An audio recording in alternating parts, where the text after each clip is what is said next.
So you may have noticed that the Boston real estate market right now is just a little bit competitive, right?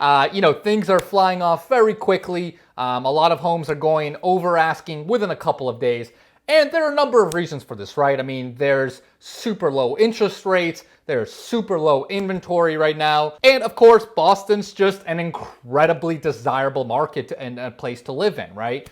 So you might be thinking to yourself, well, if it's so competitive out there, what can I do to make myself stand out if I want to try and buy a home or investment property or whatever it is?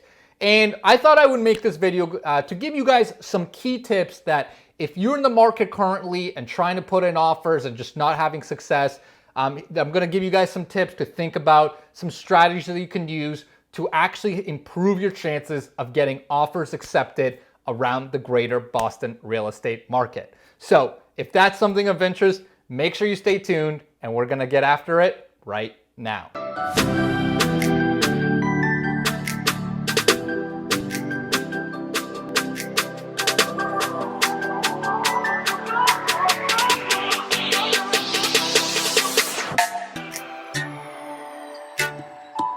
What's going on, guys? My name's Lior and I'm a realtor with Compass out of Boston.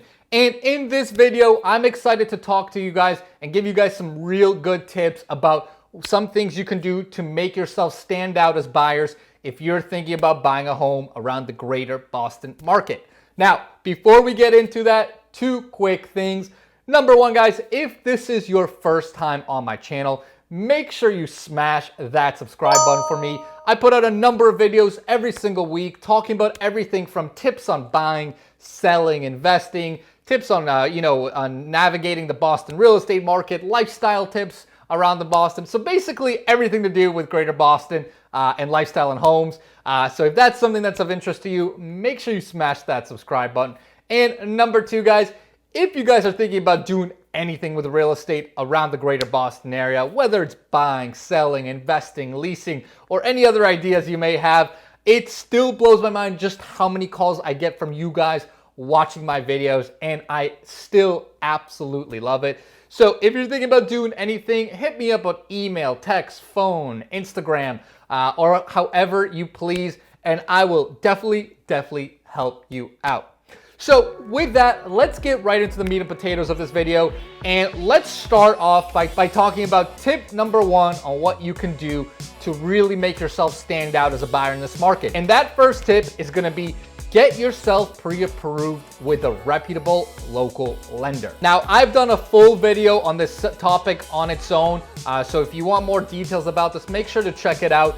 But basically, what you need to know is if you really want to have a chance of getting your offer accepted, you need to use a reputable lender that is local, right? You should not go to any big national chains or any of those like online tech startups, anything like that, because honestly, a good listing agent is just gonna say, not trying to deal with that. And that's what I do as a listing agent a lot of times. If I see a company that I don't recognize or that I don't think is local, I've just had enough horror stories where I'm not even gonna be dealing with that. And there are a lot of reasons. Again, I'm not gonna get into all of them, but basically a local lender is just gonna be a lot more on top of things. They're going to be a lot more reachable during crisis situations. Plus, they know the market, they know what the expectations are, and they can get things done. Tip number two is hire a buyer's agent, right? Or a real estate agent that knows what they're doing and has experience, right?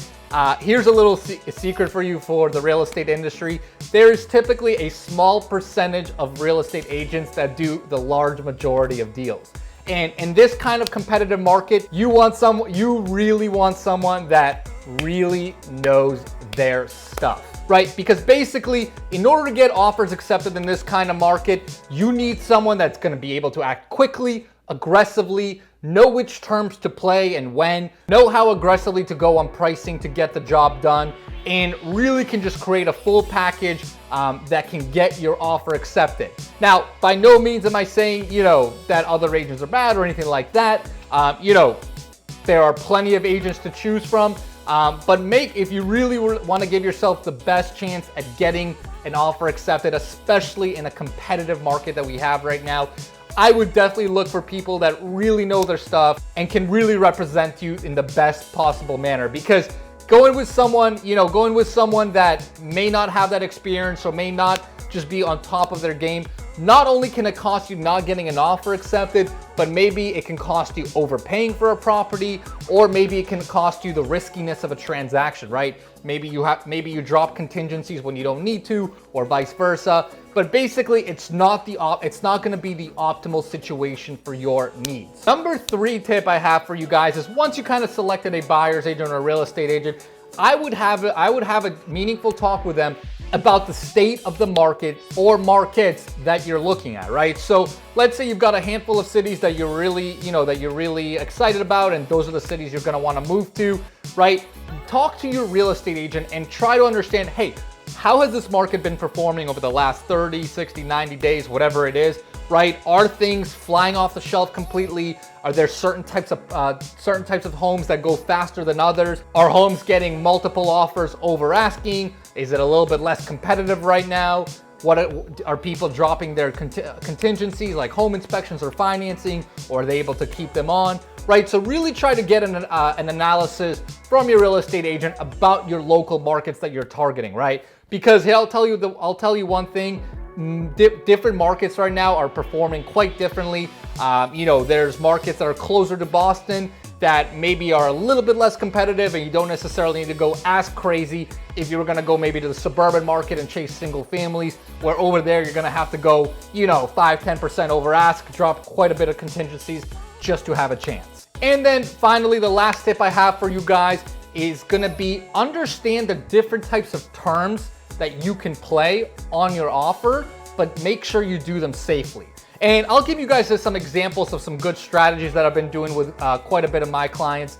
I think this will be useful for you guys. So for something like home inspection, right? Most people understand that in a typical transaction, in an ideal world, you can do home inspection and make sure there is, obviously nothing going on with the property. So my tip for most buyers, especially if we're dealing in really, really competitive situations, is to keep their home inspections, right? Especially since we're dealing with quite old property that's built, 100, 150 years old. But you can do stuff like home inspection for informational purposes only, right? That's a trick that I use on quite a bit of offers. Basically, it allows you to perform that inspection and make sure there's nothing crazy going on, but it's not really a contingency, and it kind of presents itself stronger to the seller than a regular home inspection contingency, right? So you want to kind of start playing those nuanced games, because those really do matter when a listing agent is going to be evaluating your offer. Another tip that you can do is something called an escalation clause. If for example, you think the situation or the home is going to be super competitive, I've done what's called an escalation clause, where essentially you offer the seller a price, and then you tell them, hey, I will also, not only am I offering you this price, but if you get competing offers that are higher, I will match that offer plus say $5,000 more up to a certain price, right? So let's say you're gonna submit an offer for $500,000. You can say, well, you know what, Mr. Seller, if you get an offer up to $530,000, I will match that offer plus $5,000 up to that price point, right? So, that's not something I do all the time, but again, if a situation is going to be super competitive, that's another trick that I'll kind of pull up and really try to make buyers stand out. A third term that I kind of like to play with, again, depending on the situation, depending on the competitiveness, you can start messing around with appraisal language, right? And basically what I mean by that is, every transaction, assuming it's going to be financed, it's going to have an appraisal.